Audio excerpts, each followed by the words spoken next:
We learned on Friday that Houston Texans quarterback Deshaun Watson would not face any criminal charges. And since then, the Carolina Panthers have made it known that they are all in on the Texans quarterback. We'll get into all that and more on this edition of Locked On Panthers. You are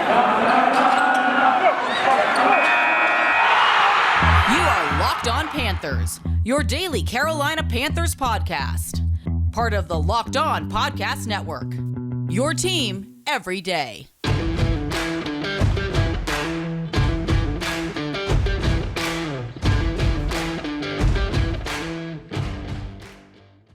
Welcome into another edition of the Locked On Panthers podcast, a part of the Locked On Podcast Network. I'm your host, as always, Julian Council, talking Carolina Panthers with you every Monday, Tuesday, Wednesday, Thursday, and Friday. Your team every day. That's what we do here on the Locked On Podcast Network. Make sure to rate, review, and subscribe to the show on Apple Podcasts. You can also check us out on Spotify and all of the other places where you listen to this show and all of your favorite shows across the Locked On Podcast Network. And be sure to subscribe to the show over on YouTube, entering week 4 on YouTube. Thank you so much to all the folks that have subscribed, whether you've been listening in the past or you just found the show. Thank you so much to everyone who's watching the show now on YouTube. And if you're not doing that, go ahead, search Locked On Panthers on YouTube, click on the blue icon, not the red one. That's Florida Panthers. We're Carolina Panthers, but you already knew that. And subscribe to the show. And also, be sure to follow me on Twitter at Julian Council, where every single Friday I answer your weekly Friday mailbag questions here on the show. To participate, you can either at me at Julian Council or DM me at Julian Council over on Twitter. Today's episode of Locked On Panthers is brought to you by BetOnline.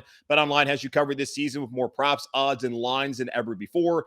BetOnline, where the game starts. Where should we start today's show here on Locked On Panthers, this Monday edition, as the legal tampering period? One of the, it's a funny way they put it. It's an oxymoron, as we all know, but the legal tampering period starts for the NFL this week as the new league year gets underway on Wednesday, opening up free agency officially. But we will see moves being made today by hopefully the Carolina Panthers and the other 31 teams in the NFL, as they have the frameworks of a deal or a trade that will then become official on Wednesday. We saw last week Aaron Rodgers decide to stay in Green Bay. We saw the Denver Broncos trade the farm for Russell Wilson to be their quarterback, which that will now become official on Wednesday. The Carolina Panthers have their eyes set on a trade for a franchise quarterback, and that quarterback is Deshaun Watson. As we know, the Carolina Panthers have been interested in Deshaun Watson dating back over a year ago. Why he's not in Carolina is something that we all also are keenly aware of. Around this time last season or last year, Deshaun Watson started having lawsuits and criminal complaints formed against him because of alleged sexual misconduct as it pertained to massage sessions that he was having with multiple masseuses. During that time, Deshaun Watson has faced 22 civil lawsuits and 10 criminal complaints, which led the Panthers and a host of other teams in the NFL interested in the quarterback to back off and not make a trade. I do believe, had Deshaun Watson not had any of these issues come up, that he would have been the starting quarterback for the Carolina Panthers in 2021. Will he be the starting quarterback for the Carolina Panthers in 2022? I don't know. This is a conversation that I've not really wanted to have because of all that's been alleged that Deshaun Watson has done. Now, the key part for the Carolina Panthers and for a lot of people to want to have the conversation about where Watson fits potentially in 2022 and what team he might play for, it came down to the 10 criminal complaints. And on Friday, Deshaun Watson went before a grand jury in Houston, and he decided not to indict Watson on any of the criminal charges, leaving the 22 civil lawsuits of accusations of sexual assault and inappropriate conduct during massage sessions against the former Clemson quarterback and current Houston Texans quarterback as the only thing standing in his way from stepping back on the NFL football field. And it's a dirty way to say that. And it's a tough conversation to have. When talking to Dan Lust, who is the co-host of the Conduct Detrimental podcast, he's a licensed attorney, follows all of these issues like what went on with Deshaun Watson. He had told me last week that the jury has such a low burden that it's very easy to get an indictment. But the fact that Watson now walks away with no criminal charges means that the evidence likely was weak against him all along, likely why it took over a year to get to that point. And Watson's agent, who spoke through Adam Schefter, as Schefter put out that very grimacy tweet we all saw on Friday, talking about how the truth has finally come out. We don't know that. We all are aware, at least all of us who are willing to listen and open our eyes are aware that the American justice system is imperfect. And is Deshaun Watson completely innocent of all the things that happened? I don't know. We let the justice process play out, and this is where we're at right now. And boy, it's tough. I'm happy that, at least for him, and hopefully that this is justice, that everything that happened on Friday was what should have happened. He did spend earlier that day in depositions for those civil lawsuits, pleading the fifth, which could not be used against him in any of those criminal complaints, which is kind of interesting when you talk about they didn't have enough evidence, but yet here he is pleading the fifth throughout the day, so that could not be used against him. I don't know. But what I do know is right now, Deshaun Watson no longer is facing criminal charges. And that now there's only 22 civil lawsuits, and only is not necessarily the best word to use there, because there's still 22 women and countless others who have accused of Deshaun Watson of doing some pretty heinous things. And when all this came out, it was quite frankly hard to believe. And it still is to this day hard to believe that Deshaun Watson, the person at least we've known him to be, who gave up his game check to a team employee working at NRG Stadium in Houston after I think she lost her home during one of the flooding or hurricane that happened down there a couple years ago, that he would be capable of such a thing. But that goes to show us that we don't know who these people are. And we can't sit here and idolize a lot of these athletes. And I've said this before on the show too. When it comes to these NFL players and any athlete, they should not be used as the moral compass in our society. And I've seen a lot of people who said they want nothing to do with Deshaun Watson because I have a daughter or I have a sister, which I don't think should matter at all. We're all human beings. It should not matter whether you're a male or a female, what you look like. You should never want someone to be guilty of any of the things that Deshaun Watson was accused of. You also would hate to have a scenario where this many women are found to potentially have been lying about all the things that have gone on. Either way you look at it, it was a messy situation. It still is, even though he's not going to face any criminal charges. And that's why it still makes it hard to have the conversation of whether the Carolina Panthers truly should be all in on Deshaun Watson, because it's not over. And there's going to be a large portion of this fan base. I don't know about a large portion of this fan base. There's going to be a portion of this fan base that's going to be uncomfortable with bringing him here, even though he's not facing any criminal charges and that he's past that portion of all of this. And we don't know what could come down the road later on when it pertains to Watson, and whether he might face more civil suits, what other accusations might come out after all of this. I have no idea. All I know right now is that he is cleared of those 10 criminal complaints, and that the Carolina Panthers, the New Orleans Saints, and all 10 other teams can now, I guess, in good faith, and I put that in quotes, try and pursue Watson.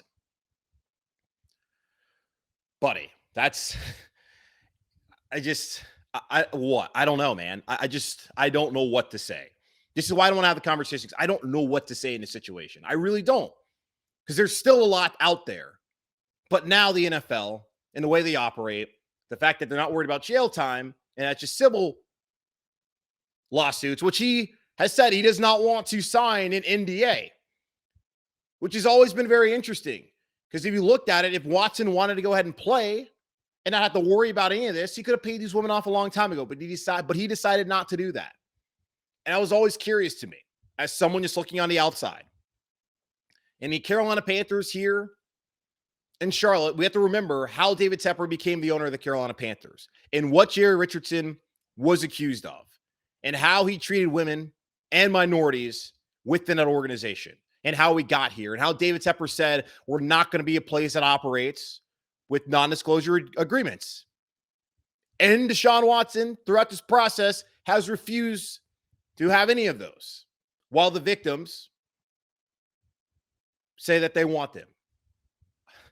I don't know how to look at this other than Right now, the Panthers and a host of other teams feel more comfortable going after Watson. And on Friday, we found out that he's not going to face criminal charges. And now we move on to, I guess, the football conversation of it all, while it still feels a little bit gross. And that's not me being my high horse.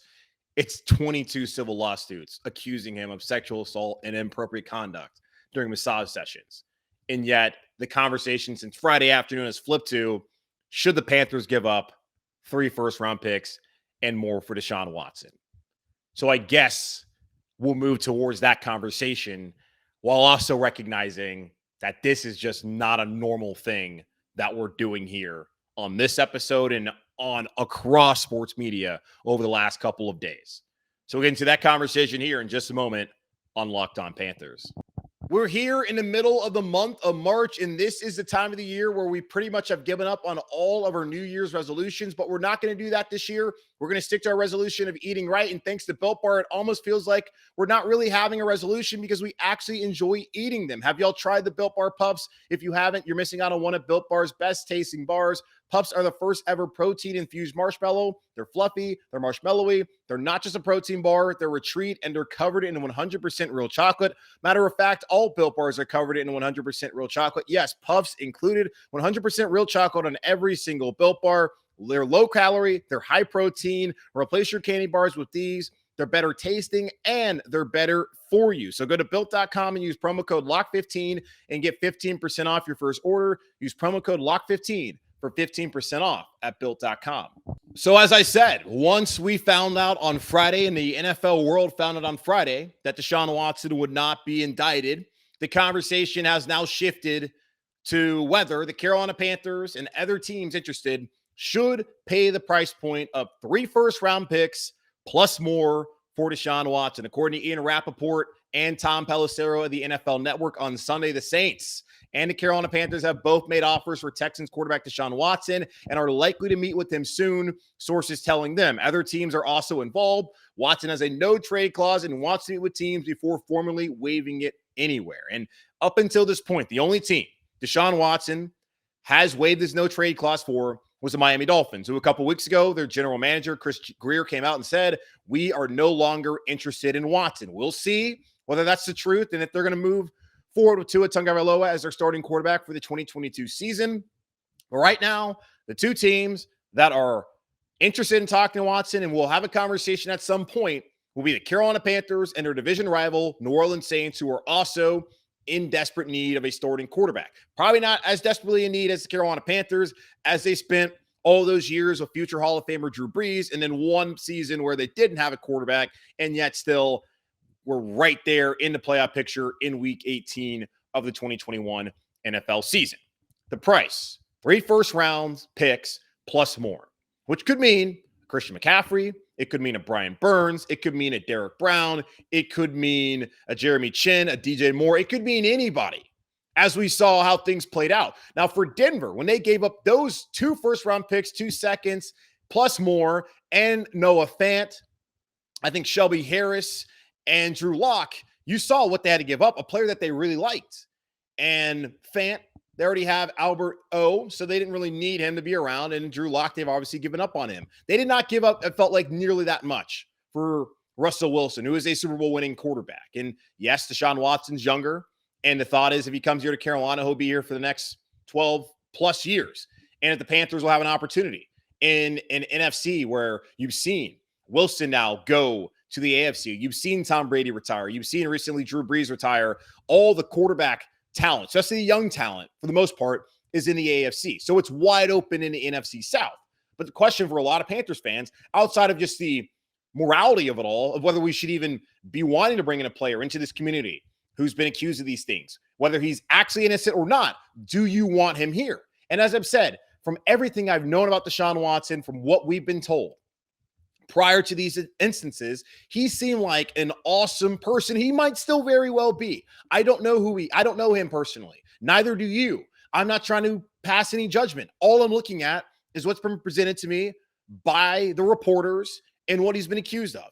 And it still makes this a hard conversation to have. But the football conversation that I guess I'm basically forced to have now as the host of Locked On Panthers, and a lot of y'all wanting to have this conversation. And I'm not going to sit here and be like, oh man, what a terrible situation I'm in. It's just tough because I think he's a great player.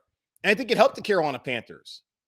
Should they give up that much? 3 first-round picks, fine, whatever. When you give up first-rounders, your thought for a player like that is he's going to elevate you to the point where those picks are going to be in the late 20s, in the early 30s. It's not going to even matter. Like, oh, what do we need that first-round pick for? Especially with the general manager and Scott Fitterer, who sees talent past 16 and 18 as basically all being the same.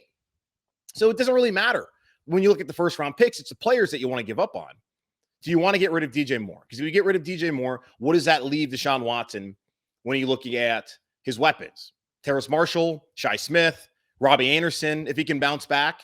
Christian McCaffrey. I know a lot of y'all want to get rid of Christian McCaffrey. I still believe when healthy, he's the best running back in the National Football League. Wouldn't you rather have Christian McCaffrey paired with Deshaun Watson? I understand it. If you're doing either or scenario, you'd rather have the franchise quarterback than a running back who's been often injured the last 2 years. Even if the franchise quarterback sat out all of last season when he could have played, at least that's what the league said, because of the things that he's been accused of. And also he didn't want to play in Houston anymore because of the relationship had deteriorated there with the Texans organization. Do you want to give up Jeremy Chin, who was an awesome player the last 2 seasons and probably should have been Defensive Rookie of the Year instead of Chase Young? Had a better year than Chase Young. Do you want to give up him? You want to give up J.C. Horn, who we only saw for 2.5 games, but a thin secondary, at least at the corner spot, not knowing what's going to be the future of Stephon Gilmore here in Carolina. Same thing with Dante Jackson. Derek Brown, I think you'd be fine parting ways with. Brian Burns, do you want to give up a premier edge rusher? The difficult thing with trading so much for Watson here in Carolina especially, we're still in the middle of a rebuild. And to give up that much in terms of the players, especially the ones that you brought in, to give up that much for a quarterback, it's going to keep you in a rebuild. Getting Deshaun Watson and giving up that many players and the potential to get good players in the first round is going to kind of keep the Carolina Panthers on the treadmill. Now they're going to have a much better opportunity to move forward now that they have a quarterback than where they currently are sitting with no idea who they're going to bring in here if it's not Watson. Would it make more sense to just draft a quarterback like Kenny Pickett or Malik Willis and try and develop them and see what they turn into, instead of giving up all these assets? Because you can draft Kenny Pickett, you can draft Malik Willis, and still have 3 first-round picks in the future. I guess 2, because they'll probably be giving up the 6th pick this year, which would be the most attractive thing for the Houston Texans outside of the players. You could keep the 2 other first-round picks. You could keep Christian McCaffrey. You could keep Brian Burns. You could keep all these players. But if you get rid of them, a couple of them, and those picks and bring in Watson, it's going to hamper the team's ability to fix the offensive line, which I think they want to do anyways here in free agency. And they've restructured Pat Elflein's deal, getting them even more money, but still they only have about $15 million to even play with. And they're not going to be able, according to our buddy friend of the podcast here, Ellis Williams, they're not going to be going out and paying a top dollar for the top tackle out there or the top guard on the market. They're going to still have to be in the bargain bin, hoping that they can evaluate the right players and that they'll come in and play well for Carolina. I want Deshaun Watson, the quarterback here. I want the player here in Carolina. I do. I don't know if I want to give up that much for him. The picks, whatever. I'm not worried about the picks. The players, though, that's concerning. That's where I kind of press pause. You give up a premier edge rusher for a quarterback. You need both to win. And that's the thing about it. It's not like Carolina's in position to win right now. When you look at Denver and what they gave up and what they have on that roster, great defense, great weapons. All they needed was a quarterback. The Panthers, great defense, but you're seeing potentially Dante and Stephon Gilmore leave. You're seeing Hassan Reddick leave. You're seeing another starter in Daquan Jones and Justin Burris. You're seeing these players leave. And then you don't have a good offensive line. And you only have one receiver you can count on, and your running back hasn't been healthy the last 2 seasons. You see where it becomes a little bit harder for Carolina to give up that much when you compare it to what Denver gave up and what they already had on the roster. The Panthers are not a quarterback away. And if they bring in Deshaun Watson, it's going to make this team even, maybe they're not going to be as far away, but they're still not going to be as close to where they want to be because of all the other holes on the roster. Am I saying that they shouldn't do this trade? No, I'm not saying that. When you look at just the picks and players aspect and what it's going to take to get him. All I'm trying to let y'all know is by doing this trade, you're potentially hindering your ability to build this the way that needs to be properly done to allow Watson here in Carolina to succeed and hoist that Lombardi trophy. It's going to take time either way. If you don't bring in Watson, you still got to build this the right way, and it's not going to happen next year. If you bring in Watson, it's not going to happen next year, and you're going to have to find new players to fill the roles of the guys that you got rid of and to fill the holes that are already on the roster. So we'll see what happens as the Panthers and their division rival, New Orleans Saints, are both interested in speaking with Watson, have already made trade offers for the Houston Texans quarterback. We'll take a quick pause here. I spoke to Jonathan Jones last week, so a little bit of this might be kind of old, especially the Watson conversation. But overall, I talked to JJ about McCaffrey, what he reported on last Monday, about potentially about teams being interested in trading for McCaffrey, and also just the perception of Matt Rule and the Carolina Panthers heading into year 3 and heading into his free agency market, and whether the Carolina Panthers are an attractive place to be for free agents. We'll get into that interview and this conversation coming up here in just a moment. It's that time of the year again as college basketball's tournament is finally upon us. From all the latest odds, contests, and player props, BetOnline.net is the #1 source for all your sports betting needs and info. BetOnline remains the best spot for all your sports scores, podcasts, and news this season. And it's not just basketball. BetOnline is your continued source for all your sports wagering information needs, including live betting and your favorite Vegas casino games. Head to the website today or use your mobile device to learn more about the trends in action. BetOnline, where the game starts. All right, back here on Locked On Panthers. And as promised, Jonathan Jones, you can check him out on CBSSports.com. He is a senior NFL reporter. You can also watch him on CBS HQ, CBS Sports Network, and on that other pregame show during NFL Sundays in the fall. Follow him on Twitter at JJones9. JJ, how's it going, man?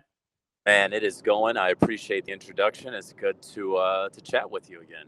Absolutely. Hope I didn't miss anything. You've come up and done some big things since you left Charlotte, working at the Observer, then going to Sports Illustrated, now doing that work at CBS Sports. Proud of you, bro. I appreciate it. No, I don't think you included just about everything. So I appreciate it. No, absolutely. Let's get into it, man. Let's talk with these Panthers.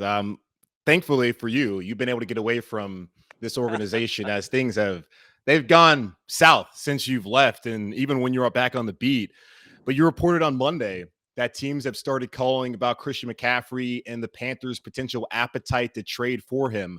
From what you've been able to gather, what is the Panthers' appetite potentially moving off of the all-pro running back Christian McCaffrey, who's missed 23 of the last 33 games? Yeah, I can't necessarily say that the Panthers are hungry, to continue the metaphor, to trade Christian McCaffrey. However, there were some reports over the past year plus that had indicated the Panthers would part ways with Christian McCaffrey.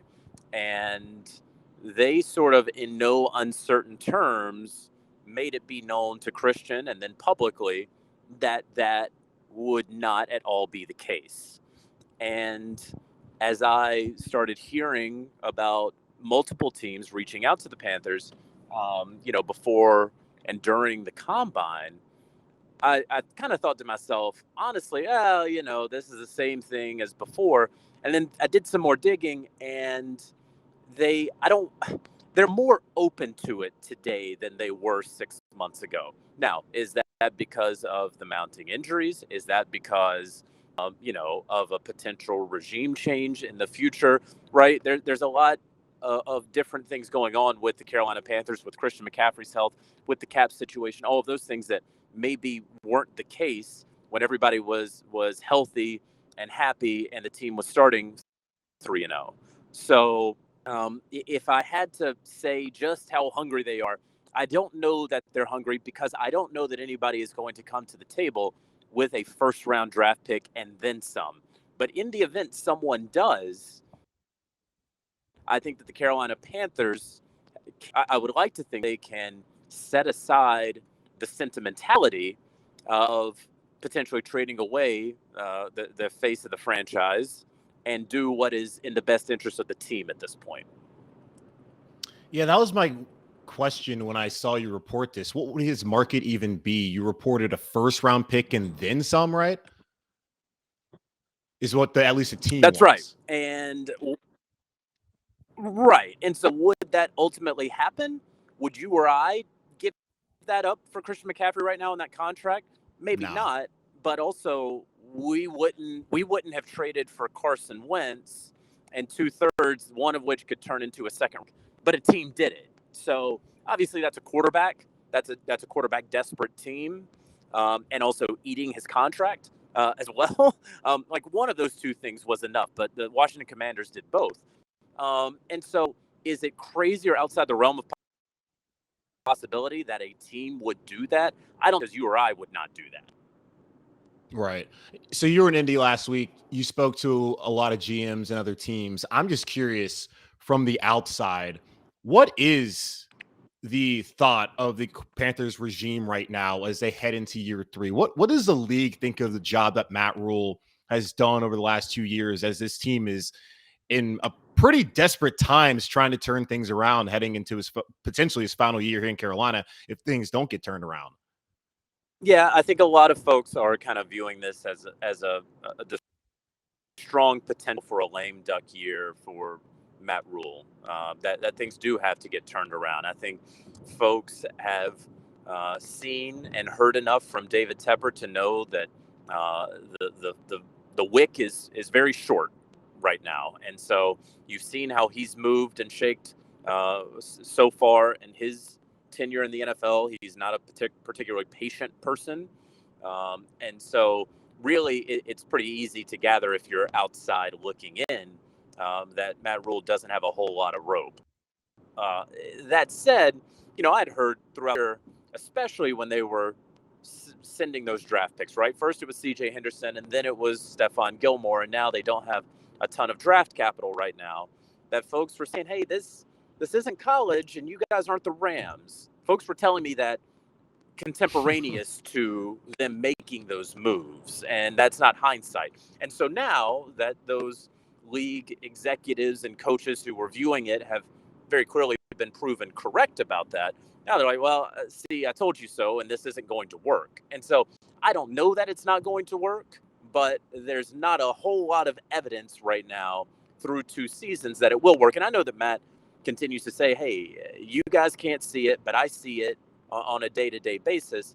And that's frankly what he has to say, because anything else, if you want to hoist up some empirical evidence, well, frankly, there is none right now. Yeah, and going off of that, with free agency starting up next week, I mean, what is the attractiveness of the Carolina roster right now? I mean, how many free agents would really be all that attractive to coming in this situation?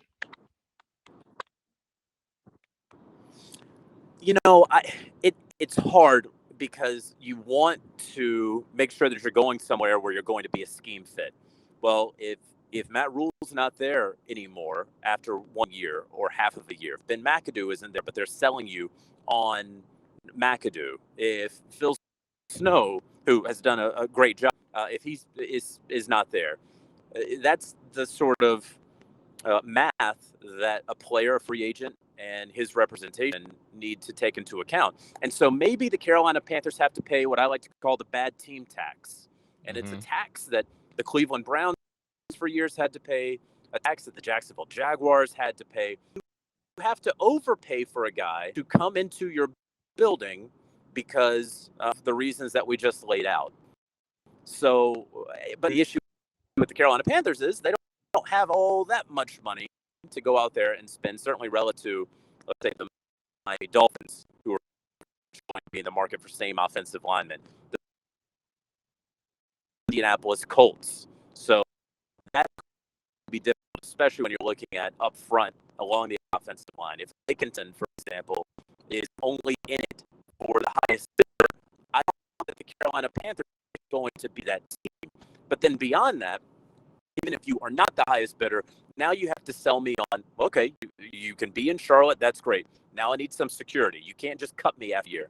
And so that's where Samir Suleiman, the cap guru for the Carolina Panthers, to step up.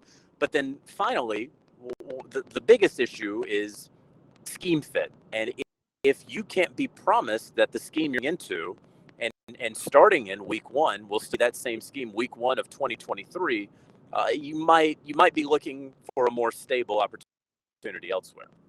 Yeah, and it's not just the offensive line that Carolina's looking for when free agency starts. It's also potentially a quarterback. And looking at some of the quarterback dominoes that have fallen, Russell Wilson was never a realistic option here. I know they inquired about him. Scott Fitterer coming from Seattle, having that relationship, but that was not going to happen. Aaron Rodgers, realistically, was never going to happen. Carson Wentz now going to the Commanders. I mean, what are their realistic options at this point when you're looking at the quarterback market, as they've made it fairly known that they have no intention of starting Sam Darnold week one of the 2022 season?